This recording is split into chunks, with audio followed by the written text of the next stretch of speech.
Saudi अरब के crown Prince Mohammad बिन सलमान के बारे में कहा जाता है कि वो अपने देश में सोशल और इकोनॉमिक रिफॉर्म्स के साथ साथ कट्टरपंथी ताकतों के ऊपर लगाम लगाते हुए वहाँ पर रिलीजियस रिफॉर्म्स के ऊपर भी काफी जोर दे रहे हैं। उन्होंने सऊदी अरब में रिलीजियस पुलिस की पावर्स के ऊपर काफी हद तक रिस्ट्रिक्शंस लगा ली हैं और इस्लाम को मॉडर्नाइज करने की लगातार कोशिश कर रहे हैं। उनके आने के बाद ही सऊदी अरब में महिलाओं को ड्राइव करने का अधिकार मिला।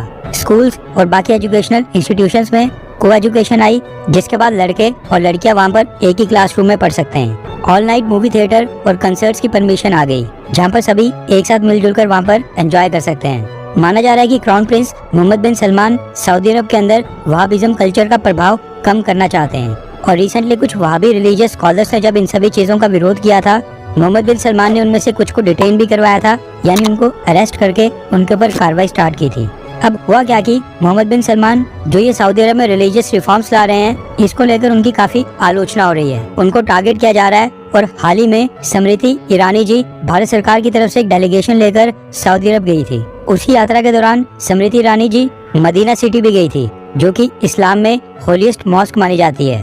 अब क्योंकि स्मृति ईरानी मुस्लिम नहीं है, इसलिए जब वो मदीना मस्जिद के आसपास वाले एरिया में वहाँ पर गई, वहाँ पर जब इंडियन डेलीगेशन के साथ चक्कर लगा रही थी, उन्होंने अपने सर को किसी भी तरह के स्कार्फ से नहीं ढका था और जैसे ही उनकी वो बिना हेड स्कार्फ वाली पिक्चर्स सोशल मीडिया के ऊपर वायरल हुई, उसके बाद से ही सऊदी अरब की आलोचना शुरू हो गई थी और ये कहा जाने लगा कि मदीना जैसी पवित्र जगह में इस्लामिक मूल्यों की धज्जियां उड़ाई जा रही हैं और ये सब सऊदी अरब की सरकार की नाक के नीचे हो रहा है। अब जिस तरह से स्मृति ईरानी की मदीना विजिट को लेकर आलोचना हुई थी, इस बार भी कुछ वैसे ही हो रहा है और कुछ वहाबी और कट्टरपंथी इस्लामिक ताकतें सेम उसी तरीके से सऊदी अरब की आलोचना कर रही हैं और मोहम्मद बिन सलमान को कुछ बुरा भला कह रही हैं। लेकिन फर्क बस इतना है कि इस बार योगा के कारण उनको सुनाया जा रहा है। रेफरेंस के लिए आपकी स्क्रीन के ऊपर आर्टिकल का स्क्रीनशॉट है। दरअसल अल वादा क्लब और सऊदी योगा कमेटी ने आपस में कोलैबोरेट करके मक्का शहर में एक योगा कंपटीशन ऑर्गेनाइज करवाया था। अब इसकी परमिशन सऊदी अरब गवर्नमेंट की मिनिस्ट्री ऑफ स्पोर्ट्स ने दी थी, यानी सरकार की परमिशन के साथ ही ये योगा का इवेंट ऑर्गेनाइज कराया गया था। इस योगा चैंपियनशिप में 7 साल से लेकर 30 साल तक की कई सारी कैटेगरीज थी और सभी कैटेगरीज में टॉप 3 पार्टिसिपेंट्स को सम्मानित किया गया था।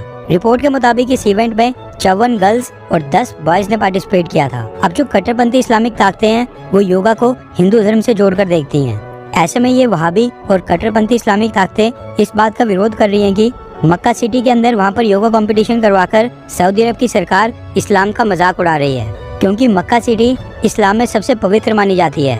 इसलिए अब कई सारे इस्लामिस्ट ये मांग कर रहे हैं कि मक्का में योगा कंपटीशन नहीं होना चाहिए। सऊदी अरब में सोशल मीडिया और खासकर ट्विटर के ऊपर एक कैंपेन चलाया जा रहा है जिसमें योगा का विरोध किया जा रहा है और कई कट्टरपंथी सोच रखने वाले लोग मुस्लिम पेरेंट्स से रिक्वेस्ट करके ये मांग कर रहे हैं कि मुस्लिम पेरेंट्स अपने बच्चों और खासकर लड़कियों को योगा करने से रोकें। वैसे देखा जाए तो पिछले कुछ सालों से सऊदी अरब, यूएई और मिडिल ईस्ट के इस्लामिक देश जहां पर इस्लाम की शुरुआत हुई थी, वहां पर लगातार रिलीजियस रिफॉर्म्स हो रहे हैं। लेकिन बांग्लादेश, पाकिस्तान, अफगानिस्तान और मालदीव्स, ये देश और भी कट्टर होते जा रहे हैं। क्या आप इससे सहमत हैं? हाँ या फिर ना?